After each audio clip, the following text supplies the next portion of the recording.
Hello everyone and welcome to another episode of Ascension Teachings, and today we're going to be going into the rainbow light body, Tibetan style. Alright, let's get on with it, eh? So, to understand the rainbow light body, it all comes down to Dzogchen. So, what is that? Dzogchen, or total perfection, is a teaching that reveals the original state of every individual. A condition that is considered as perfect because of its infinite potential to manifest the variety of all phenomena of existence. The perfection, once it has been directly introduced by the master, is experienced as one's innermost nature. Continuous awareness of this nature then is fundamental practice that leads to the unveiling or manifestation of one's primordial potentiality. The rainbow body is the transmutation of the physical constituents of the body into the essence of the five elements of which it is composed of, the five lights. Thus, an immaterial body, invisible to the physical eye, though I could disagree with that, continues to exist, actively working for the benefit of all sentient beings. The essence of Dzogchen practice is also known as Gurui Yoga, or union with the master, because the Satin which one master lives and that is transmitted to the student is the same authentic condition of primordial potentiality. Therefore, the master in Dzogchen is the very embodiment or expression of one's ultimate nature. Union with the master means to abide in this authentic condition. From the book Rainbow Body, The Life and Realization of a Tibetan Yogin, Togen Eugen Tenzin. I hope I've got that right at the end there. But this book I've read, and a few others that I'm going to recommend throughout this series as well, because you just can't learn from some of this, unfortunately, just from watching videos.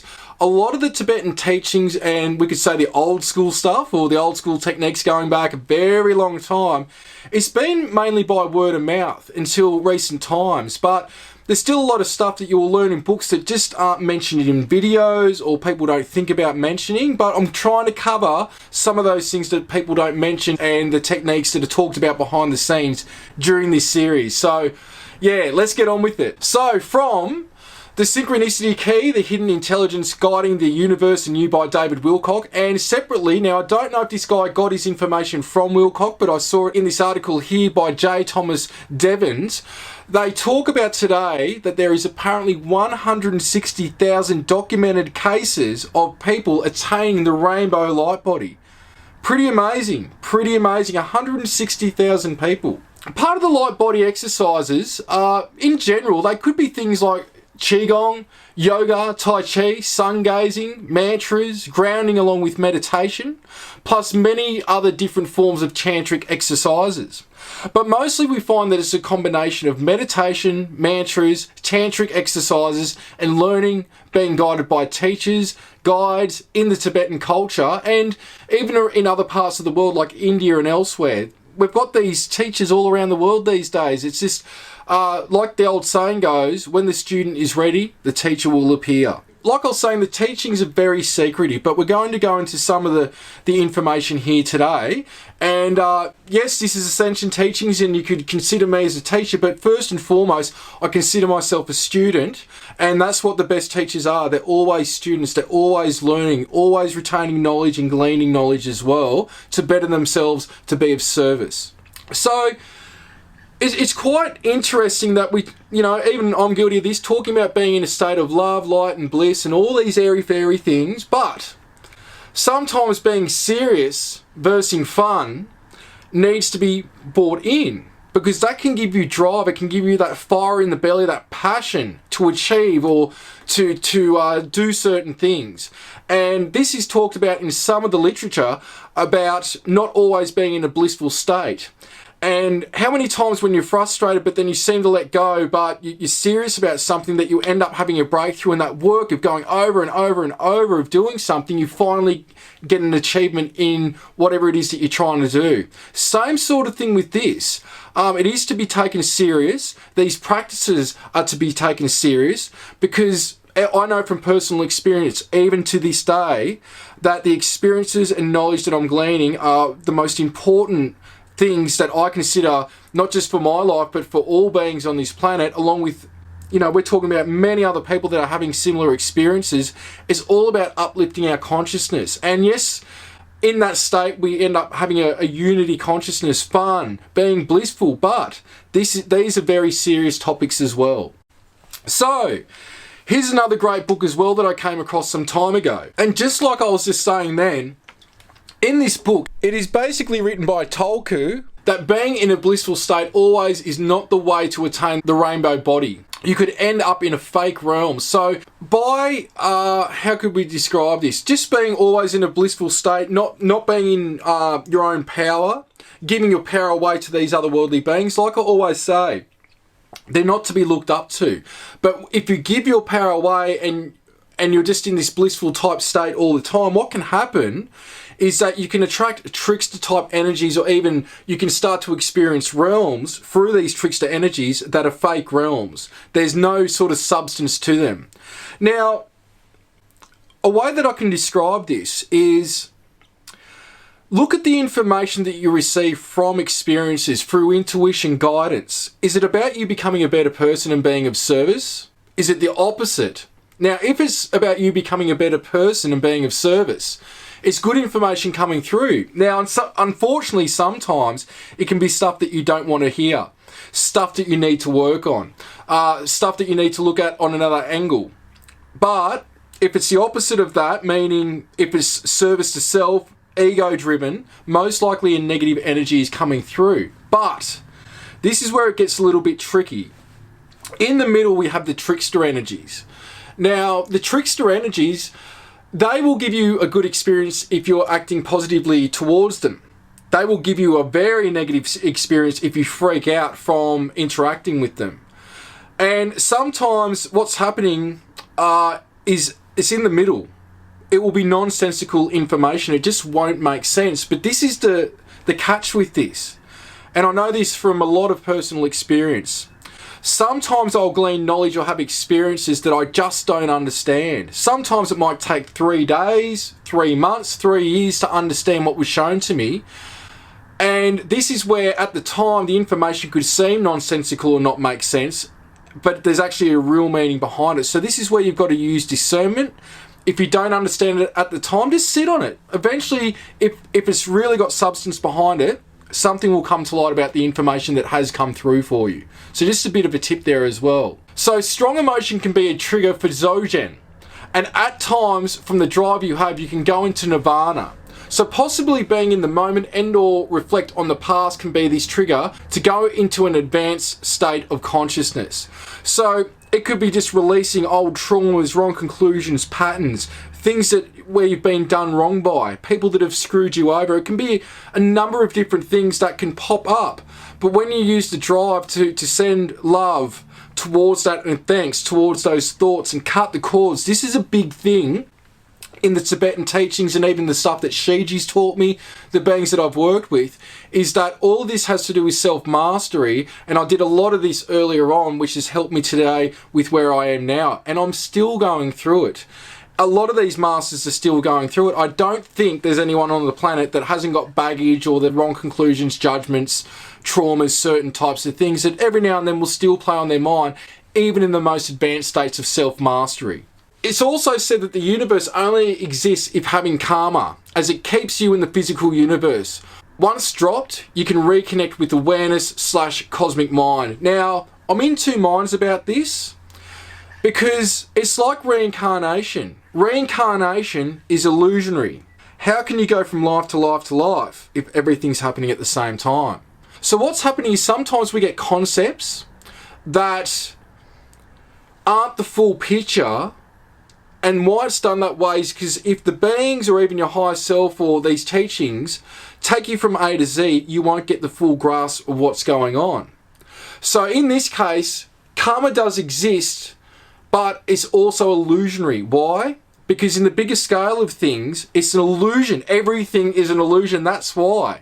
So it's only holding you back if you allow it to hold you back. Once you know it's an illusion and you've experienced it and you actually know it, this is the thing, I don't want you to believe me, but once you know it, these practices and what's holding you back, and even the healing process and releasing the trauma, wrong conclusions, judgments, all that stuff, you start to progress very quickly. So Tibetan practices, now they do a lot of cave retreats. They do symbol meditations, symbol meditations, and different types of symbols or mandalas other people use as well. We'll go into some of that. And types of prayers and tantric practices. These are really big things with the Tibetan rainbow body practices, what's mentioned here. So here's Namkhai Norbu, who was a Tibetan Dzogchen master and released the sacred ideas and practices to the West, got to do with the rainbow light body, dream yoga, things like that, which we'll be going through in the series. Now, here he is here. So, ancient wise master, he's no longer with us. And this is an amazing book by him called Dream Yoga and the Practice of Natural Light. Now, Trekcho, depending on how you say it, there's probably other ways that you say it as well. So, just to break it down, awareness that the universe is a mirror. It's a practice and said to be the quickest way to achieve Rigpa, original awakened mind or awareness. Advanced meditation practices cutting cords is involved, thus taking you to a state of visualization and contemplation, bringing one to a state of universal consciousness. Now, part of this is seeing your karma and getting rid of any obstructing things in your way of seeing the truth. Then when going through all that and going into a forgiving state, letting go, through that, what happens is the illusion breaks and you go into a samadhi state. So what's happening is in that state you reconnect with the awakening mind and your true self, your unbounded consciousness state, which is where you're connected to everything. Thus bringing you to the next state of self-realization of being all that is, not observing it, but reconnecting and actually being it. So it's different from, this is the steps where I'm talking about observation. The next step from that is actually being everything. But to start off with, you've got to go in steps. It'd be great to go from A to Z, but it's just not that way. So what happens then? You basically start shifting into universal awareness, taking on the rainbow body, or Jalas in Tibetan. Pretty cool stuff here. So this is the symbol here that they actually use. This is the A syllable in Tibet, but it's really anyway, mucking around. So, but you know, I've seen David Wilcock and others talk about, and David Wilcock's done amazing work on this information as well. He mentions some of the similar books and a lot of the similar stuff as well, but I guess there's not sort of heaps of people. William Henry's another person out there that does great work with this as well. So I've learned a lot from them and reading the books as well on this information. Now, like Wilcock has said in the past too, that you don't just have to use the A symbol in Tibet, or the Tibetan A symbol. You can use a cross, you could use a Merkaba, Metatron's cube, a circle. It's something that's basically getting you to focus. That's what we want, is you to focus. So we're basically talking about self-mastery here, guys. This is what all of it is about. Anything, whether it's paranormal, UFOs, ETs, angels, yoga, meditation, qigong, yigong, the list goes on and on, health, food sciences, everything comes back to self-mastery to evolve ourselves. Whether we're spiritual or not, it takes determination, self-mastery to find progression in one's life. And that's what it comes down to right now, is we're talking about self-mastery. Now, this may not be for everyone, but do what you feel drawn to do, and whether it's the exercises that I'm talking about or even some of the techniques and things that are brought up during these episodes as well. Like I've said, ascension is different for everyone. For some, it's about obtaining the rainbow light body. For some, it may be about raising your frequency while still being here, which eventually you'll end up being a guide in physical form to others. For some, it's about going to another dimension or another planet, or some may even stay. But the thing is, what happens doesn't mean that you're a bad person if you're not going where you expect to go or what you would like to happen. It just means that on your journey at the moment, this is not where you need to be in terms of going to another dimension or obtaining the rainbow light body. We all left source to experience and gain knowledge in a different way for the overall collective, and so that means all our journeys have to be slightly different, but eventually we do get to the same place, back to source. And even beyond that, you can even create your own universe from there if that's what you choose to do, or split yourself up and be of service, or assist others from the other side, or there's many things that you can do. It's very limited in the way that I can even articulate it.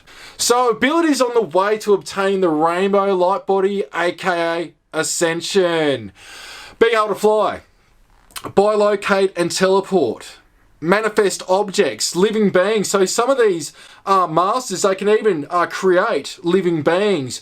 And what I believe they're doing, from the way that I've been shown even through my own experiences and practices, is that what happens is our consciousness, especially when working through feminine energy, predominantly, this is why women are very intuitive, they're open-minded, and they think outside the boxes, because they're working with feminine energy, which taps into the blueprint of this reality, which we could even say is like an auric field to this reality, or it is. What happens is when you set intention and projection and visualization, and you start manifesting on that realm there, in the realm of what they say is imagination, though imagination is creation, what happens is from the light blueprint, that which you put out for starts to manifest in the physical.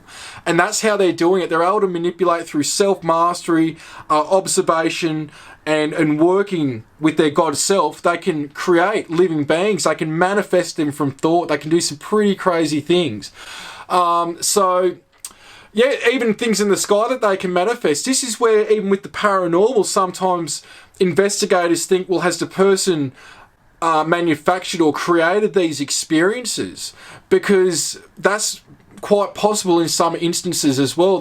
We can project paranormal phenomena around us. Sometimes it could be a projection from the pineal gland to where we see it and it's not actually there. Sometimes it can actually be there. But on top of that, there are ETs, there are ghosts, there's all these types of things around us.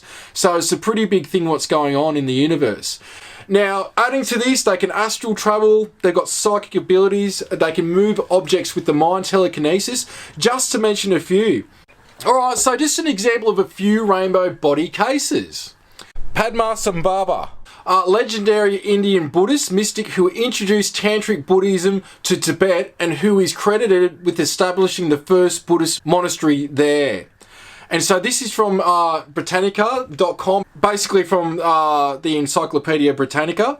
Now, going on from there, he's apparently the first recorded person to attain the rainbow light body. Some also say he came here as an adult out of a lotus. So there's stories that he might be extraterrestrial. There's a lot of different things out there that people surmise, which could be possible. Also, he said he may have been in India for 1,000 years before going to Tibet. So this is like, I guess, with some of the Pleiadians and other beings that can live beyond 1,000 years, like quite possible if he was an extraterrestrial that came here, he may have had the job to, I guess, bring some of these teachings to humanity. Just a theory there, that's all it is. But with that said, when he attained the rainbow light body, he was in front of many people when turning into light, attaining the rainbow light body, and eventually all 25 of his disciples attained the rainbow light body too. Pretty cool stuff. Now, here's a depiction of Padmasambhava. So we can see the depiction there of the rainbow energy coming out from him, other beings in their own energy fields. And this is sort of like the type of stuff that you can see when you're in the mind's eye and you're traveling places. And I'll go into more of that throughout the season as well. Now, here's some cool stuff that he was able to do. Example, he could leave footprints in rock. This is in Nepal. So on the right there, it's probably a bit better one. You can see sort of the indentation of the toes, the heel a bit more. And here's a handprint. Now, for some, they may see 6, for some, they may see 5, but some of the ETs do have 6 fingers, so that's quite interesting if it actually is 6. But here's his hand in rock. And this just shows when you're at this status of self-mastery, you can manipulate matter. So quite interesting and quite amazing to think about when looking into this type of thing. Now, manipulating matter, going a bit more. This is Guru Nanak, who also attained the rainbow light body, and here's a handprint of his. This is a pretty darn good one, actually, in rock as well. So it's just like they walk up, leaning on a rock, and they can just put it in there, and it's nothing to them, though it took a lot of work to get there. But these are the types of things that these dudes could do, and we can do as well. So we're going a bit more to recent times now. Lama Karma. So, Lama Karma, look at what he did to himself. Pretty cool, but because this is a byproduct when obtaining the rainbow light body. Shrinkage of the body over time. Sometimes they can totally turn into light and there's no body remains left. And sometimes there is hair and nails left as well. That's pretty much it. The whole body's just gone. So look at this. He attained the rainbow body in November 2013. Went from 5'9", 175 centimetres, to 2 weeks later he shrunk to 20 centimetres. He also had the ability to leave footprints in stone. And Lama Achuk could manifest objects and images out of thin air, statues, mandalas, and deities in front or above his body, for an example. He could go underwater for days, apparently, and could also leave footprints and handprints in stone, and apparently was highly psychic and tapped into the present, future, and past. So, pretty cool stuff. And this here is a light body and lotus image that was manifested by Lama Achuk. Now, apparently, I think from when I saw Wilcock talking about this, he was saying how this was a projection. Or it could have, some surmise that this might have actually been there. But I think if I remember correctly, he was saying that this is more not there, but it was like an image that was put onto the camera. Now, coming up to recent times, here we go, 1998, the Rainbow Body Attainment by Kenpo A. Cho. So this is just from Wikipedia. I thought, yes, we don't trust everything from Wikipedia, but I thought this was a good representation of what was being said from what I knew about this case. Kenpo A. Cho attained the rainbow body on a hillside above Lamorap in September 1998. Apart from reports in the regional press, this was the subject of an article, The Rainbow Body, in Institute of Noetic Sciences Review 59. It was also mentioned by Matthew T. Capstein in The Presence of Light, Divine Radiance, Religious Experience.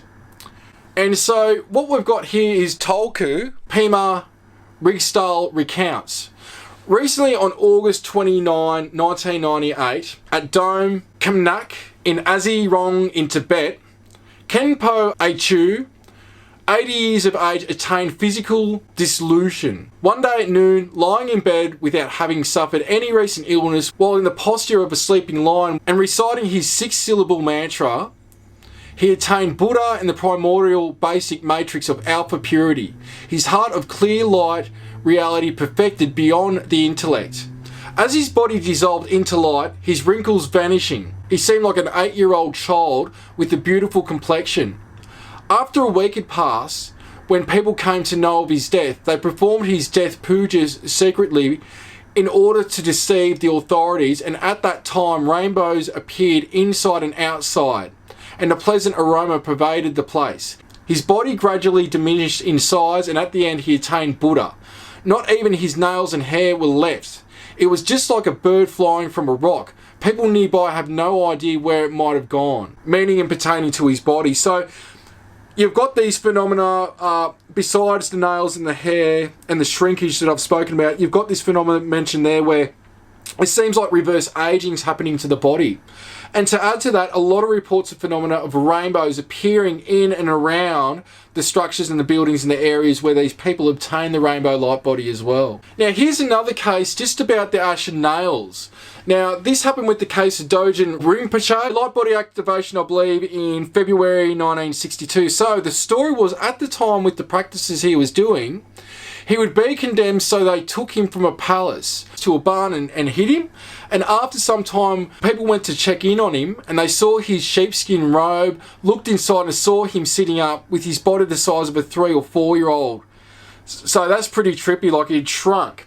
Later it said the police and the area's officials came to check out what had happened, and there were only nails and hair left in the sheepskin after some time after that. So it doesn't just happen, it's like it can be a gradual process of what happens to the physical body computer once obtaining the rainbow light body. You can read the full story in this book here at, I believe, chapter 14, page 51.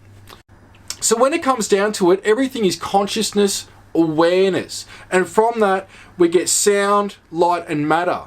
But what if? What if we can reverse it? And these days, when we look at what Stanford University have been working on, look at this. Now let's take science into this. If it's shown, now that sound creates light, which I actually believe, like I just said, I believe consciousness, which is awareness, creates sound, then light, and then matter, couldn't it therefore be reversible? So Shiji, Jesus, Buddha, the masters, lamas, saints, sages, all talk about going back to the source. So isn't it therefore plausible that the rainbow light body in Ascension is real? So in this episode for the exercise, what I want to go into is something that I want you to practice yourself. If you're open to it, you don't have to use it. You can, up to you, and please use at your own discretion as well. Cutting cords. This is before really taking on and getting the meat of all this and doing something with it.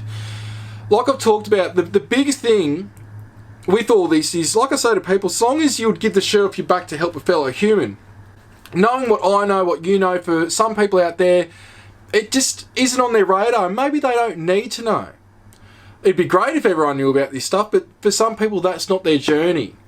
But going on from that, everything's got to do with whatever is holding us back to start off with. Now, I'm going to go into releasing blockages in the auric field and anything like that, wherever there's blockages or things that we need to work on. There's different levels to this, but a simple exercise is this. Start out with doing a clearing. Go into a meditative state, and what you can do is go into cutting cords from that which no longer serves you. So what do I mean by cutting cords? There's things that we've done wrong. There's people that have done us wrong. There's things we're not proud of. There's traumatic events that happen. Any of these things and more along those lines, what you can do is you can visualize them in a meditative state and send it love and thanks, and then visualize a knife or light cutting the cord, connecting you to that event, and again sending it off with love and thanks. Now with that said, if you're open to it, you could even call in Kuan Yin. Kuan Yin's great for calling in with assisting with the cutting of cords or anything that no longer serves you. It could be stuff that you need to work on, that you want to cut out of your existence, whether it's traits or certain habits that you've got. You could even call in Jesus or Buddha or whoever. It's what works for you. But we'll leave it there.